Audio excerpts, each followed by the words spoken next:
All right, guys, we are going to work on the rotation of the forehand. So here are some students with me at Chris Langdon's Tennis Academy, and they're getting on something called the 8 board. And as you look at their feet, they're on a swivel device that makes it really easy for them to understand that the centrifugal force of their swing, meaning that they just have to swing. Tanner's actually just figuring that out in the yellow shirt. He just was like, oh my gosh, I get it. And so the idea is the swing naturally allows, if you let it happen naturally, it swings your body effortlessly. You can see Julie's really getting it where she's just rotating her body through, and that's what the most important thing you can think about. So I'm kind of like showing her as she's rotating, you just can't swing across the ball though. So you want to go through it so you can see that, it's not perfect by any means with this, but it allows them to definitely see that the coil and the load up can naturally swing. If they just swing their body through, they can feel that energy just go right into the ball, and that swivel allows them to do that. You watch any really good tennis player and you definitely can see that. So when you guys get on the court, try to see where your back leg is. Are you loaded up on the swing? And are you letting your belly button, go through your hips? I like to use the belly button as a way to, are you pointing it to the side, and then are you going forward with it?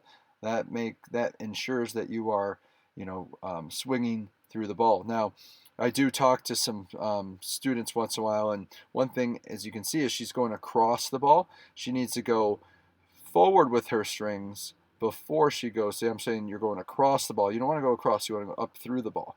So pretend there's a line on the left side, on the right side of your body, and you're going to go up through the ball and let it swing naturally across. There she does it. So the whole idea is that you're trying to go forward as much as you can, then let it naturally come across your body. So it was really cool for them to feel that out. And you can actually do that with the serve too.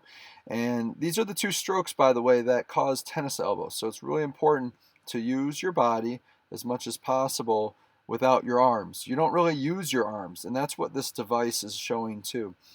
So it's called the 8 board, and you can look it up and purchase one. I got a couple for my students to try out too.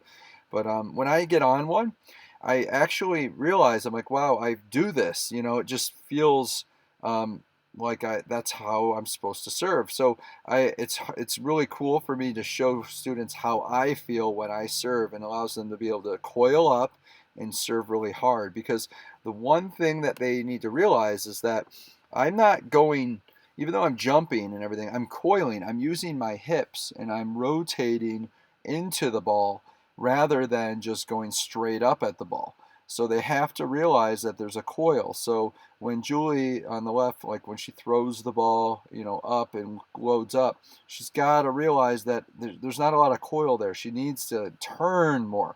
She needs to turn her body as she throws that up and get a good turn. I always like to remember whenever someone played Pete Sampras, for example, one of the best servers of all time, they would say they saw his back.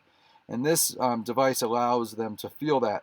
When you throw that ball up, you can really turn your body completely and look over your left shoulder and then snap through. See how Tanner on the left, he's going up instead of turning his hips into the ball.